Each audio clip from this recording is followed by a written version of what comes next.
Hey guys, welcome back to my channel, or welcome to my channel if you're new. My name's Nastasia. I'm battling a cold this week, so bear with me.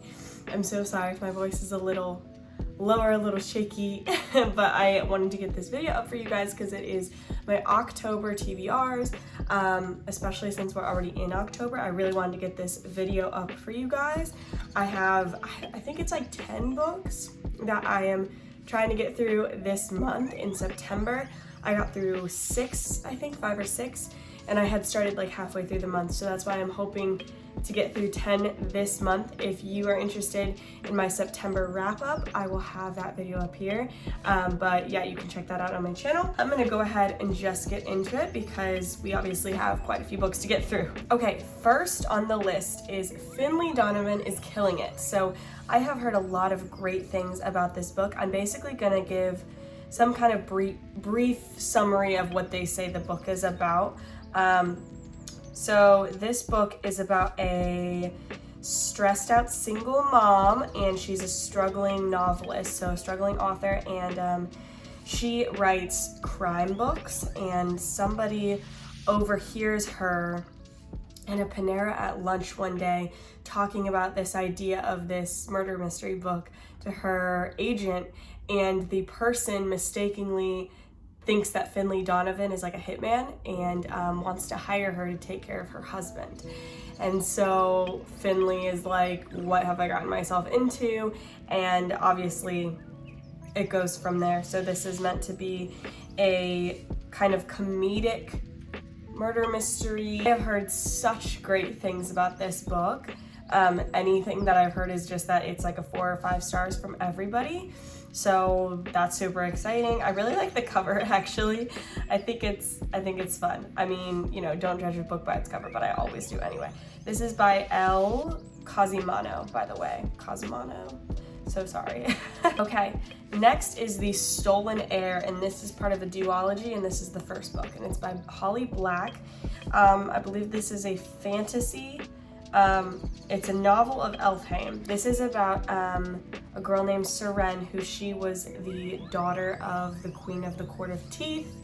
She ends up fleeing that court and living in the human world where she lives in the woods. But she ends up kind of getting mixed in with Prince Oak, who is the High Prince, and they have this kind of plan to go and get, I don't know, some kind of revenge or something on Lady Nor, Queen Nor, which is Seren's mother, who was just horrible to her in the Court of Teeth. And so they both have their own secrets and stuff, Prince Oak and Seren, and are kind of on this journey together. So it's a fantasy book involving, it's kind of like based in, I believe, the real world, but also like the fairy world is somehow mixed in with the real world. It's like, I don't know, but I'm very interested. I've also heard amazing things about this. I really love fantasy books. I just don't love when fantasy books are heavy on the witchcraft side of things. So I'm interested to see and hopeful that this will lean more on kind of the fairy. Maybe, I don't mind if there's witchcraft or witches as long as they are the bad guys. I don't want witchcraft to ever be seen as like a lighthearted thing, especially from a Christian perspective, which is what I am going into all these books. So next book is Killers of a Certain Age. So this is, I believe, mystery thriller fiction, and it's by Deanna Raybourn. I don't know a lot about this book other than it's about, I think, 4 older women who used to be assassins, and now they're in older age, but I guess they have to do it again. They have to turn against their own organization and rely on their experience to get the job done. So I'm very interested in seeing this, how this plays out, especially because you don't normally see the perspective of characters who used to be assassins in their, you know, younger years, and then now they're much older, but they still have that perspective. And so I'll be interested to see this. I have a couple books this month that are from the perspective of older main characters, because usually I'm always reading younger characters, and that's obviously what I tend to most relate to as a 27-year-old, but I think it can be good to see, you know, kind of the diversity of age there. Next is Stardust by Neil Gaiman. I really don't know anything about this book. I think I put it on my list because other people said they like it. I don't love the cover. Not that it matters. I'm just gonna read this for you because I don't know what it's about. Young Tristan Thorne will do anything to win the cold heart of beautiful Victoria, even fetch her the star they watch fall from the night sky. But to do so, he must enter the unexplored lands on the other side of the ancient wall that gives their tiny village its name. Beyond that old stone wall, Tristan learns, lies Fairy, where nothing, not even a fallen star, is what he imagined. Okay, I thought this was fantasy, but I couldn't remember, so I believe this is YA fantasy, and it involves fairies. It has like a 4-star on Goodreads, so usually that's a good sign because I feel like Goodreads is very tough to find 4 or even higher than 4-star reads. So I'm excited to see if I like that one. To my knowledge, I don't know if it was that long. I listened to all of these, by the way, because I have a toddler, so I listen to all these audiobooks. Okay, next up, The 7.5 Deaths of Evelyn Hardcastle by Stuart Turton. This is one of the most talked about books, I feel like, everywhere. Book Talk, BookTube, Bookstagram is Bookstagram, I think. But I feel like I've heard this everywhere, but I don't even know what it's about, literally at all. I just added it to the list. So again, I'm gonna read this. Evelyn Hardcastle will be murdered at 11 p.m. There are 8 days and 8 witnesses for you to inhabit. We will only let you escape once you tell us the name of the killer. Understood? Then let's begin. Evelyn Hardcastle will die every day until Aidan Bishop can identify her killer and break the cycle. But every time the day begins again, Aidan wakes up in the body of a different guest, and some of his hosts are more helpful than others. Okay, now I'm more excited about it. I kind of had lower hopes because usually the most popular books aren't good, but I just read A Good Girl's Guide to Murder. That's on my September wrap-up, and I loved that book. And so I think I'll probably like this too, because it's kind of like somebody else figuring it out on behalf of, you know, the victim. Anyway, I'm interested to see how that plays out too. Next, a totally different genre, completely. When in Rome by Sarah Adams. This is a romance fiction, contemporary romance book, chick lit. So I think this is kind of more of like the Hallmark side of things. Just read the summary because again, I don't know anything about it other than I'm assuming takes place in Rome and is romance. So opposites certainly attract for the stranded pop star and small town baker and this charming slice of romance from the author of the TikTok sensation, The Cheat Sheet. Okay, yeah, this is a Hallmark. Amelia Rose is burned out from years of maintaining her Princess of Pop image. Why did I assume he was going to be the pop star? I don't know. Moving on. Inspired by her favorite Audrey Hepburn film, she drives off in the middle of the night for a break in Rome. Rome, Kentucky, that is. Okay. I was totally off. Not in Rome. In Rome, Kentucky, which is funny because I'm in Tennessee, so I'll be able to kind of imagine the scenery more. When Noah Walker finds Amelia on his front lawn in her broken down car, he makes it clear he doesn't have time or patience for celebrity problems. He's too busy running the pie shop his grandmother left him and reminding his nosy but lovable neighbors to mind their own business. So you kind of get the gist. But that's going to be a cute read. I'll probably... I don't know. It'll depend how like intense some of the other books are.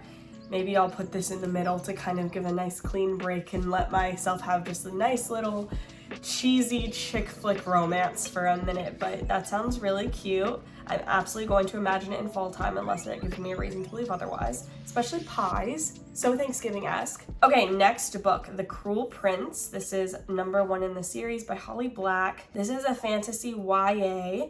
I think I kind of chose this one because I figured it might be similar a little bit to the Red Queen series, which I really enjoyed a few years back. I never actually finished it because I think it was the last book. I just got really bored. I probably should finish it just because I'm one of those people that like it will always bother me if I know I never finished the series. But this kind of gave me similar vibes, even if it's different. It has 4 stars on Goodreads, so that's a good start. Oh, this is another fairy book. Okay. Jude was 7 when her parents were murdered, and she and her 2 sisters were stolen away to live in the treacherous High Court of Fairy. 10 years later, Jude wants nothing more than to belong there, despite her mortality. But many of the Fae despise humans, especially Prince Carden, the youngest and most wicked son of the High King. Wait a second. Is this... Oh! I'm making all sorts of realizations right now. Is the Cruel Prince prequels to the Stolen Heir? Okay, now you guys are probably like, yes, idiot. I don't know. I really actually don't. But they're both by Holly Black, so this is at least in the same world of fairy and the high courts of fairy. Anyway, so back to this. As Jude becomes more deeply embroiled in palace intrigues and deceptions, she discovers her own capacity for trickery and bloodshed. And she has to save her sisters and fairy itself, blah, blah, blah. So, okay, that's interesting. I didn't even realize I'm accidentally maybe reading. I might then, I don't know, we'll see what happens, because I might get confused then if I'm reading the first book of this series, which might technically be a prequel to The Stolen Heir, and then reading the first from each and not finishing one before the other, like the series-wise. I don't know if I'm making sense, but we'll see. This is the Folk of the Air series. This is number 1. Moving on. Next book, Why Didn't I Ask Evans by Agatha Christie. I haven't really heard anybody talk about this book. It has almost a 4-star on Goodreads, and I love a good Agatha Christie, and I haven't read one in a while, and it's usually like my fall tradition to read an Agatha Christie book. My favorite from her ever is And Then There Were None, but I also loved, was it The Five Little Pigs? Is that what it is? Or something pigs, 5 pigs, something like that. I loved that one too. Okay, but this is a mystery. I'll read the little part though. Was it a misstep that sent the handsome stranger plummeting to his death from a cliff, or was it something more sinister? Fun-loving adventurers Bobby Jones and Francis Derwent's suspicions are certainly roused, especially since the man's dying words were so peculiar. Why didn't they ask Evans? That was his words. Bobby and Francis would love to know. Unfortunately, asking the wrong people has sent the amateur sleuths running for their lives. Okay, that sounds really fun. I mean, fun in a murder mystery type of way. I usually love Agatha Christie. I love that I can always count on it being clean, no smut, no gross things, no witchcraft. It's always just like a good old mystery written well. So I don't know if this is, I don't think this is like a Hercule Poirot or anything like that. See, I think this might be a standalone, where there isn't necessarily like a detective involved, but we'll see. I don't know. Maybe they just don't mention this summary. And before I talk about the last book on my TBR list, if you end up liking this video, give it a thumbs up. Don't forget to subscribe for more videos from me. And if you want even more content, you can check out my Patreon, where I post exclusive videos over there every single month, only for my patrons. So it's like vlog content, sometimes sit down, sometimes I'll talk about things over there that I don't necessarily want to put on YouTube. So like I talked about when I got off my anxiety meds and stuff like that last month, I made a video about that and getting off birth control. So videos like that are kind of over there. It's a great space. Everybody there is so kind. If you're a patron, thank you for being there. I love you so much. Thank you for supporting me. The last book on my list for October, The Thursday Murder Club, and this is number 1 in the series, book number 1. I don't know how many there are, by Richard Osman. And this is another one which is kind of like from the perspective of older people. So in a peaceful retirement village, 4 unlikely friends meet up once a week to investigate unsolved murders. But when a brutal killing takes place on their very doorstep, the Thursday Murder Club finds themselves in the middle of their first live case. The friends might be pushing 80, but they still have a few tricks up their sleeves. Can our unorthodox but brilliant gang catch the killer before it's too late? So this one just seems really fun to me. I don't know, sometimes if books are from the perspective of elderly people and it decides to take a sad tone about their old age and stuff like that, it can be very difficult for me. I'm just a super sensitive person. But this one seemed cute enough that I'm like, maybe it'll do more, they'll do it from more of like a comedic standpoint of their, you know, even if they're old, they live life young kind of thing. So we'll see. I'm interested to see if I end up loving this one. I've heard really good things about it. That is my October TBR for this year, especially since this is such a, you know, it comes with the territory of the month. I have a lot of mysteries and stuff like that on the list because it's just such a good month for that. I'm gonna go listen to my audiobook and try not to hack up along with this cough. Thank you guys for being here, and I love you so much, and I will see you again soon. Bye!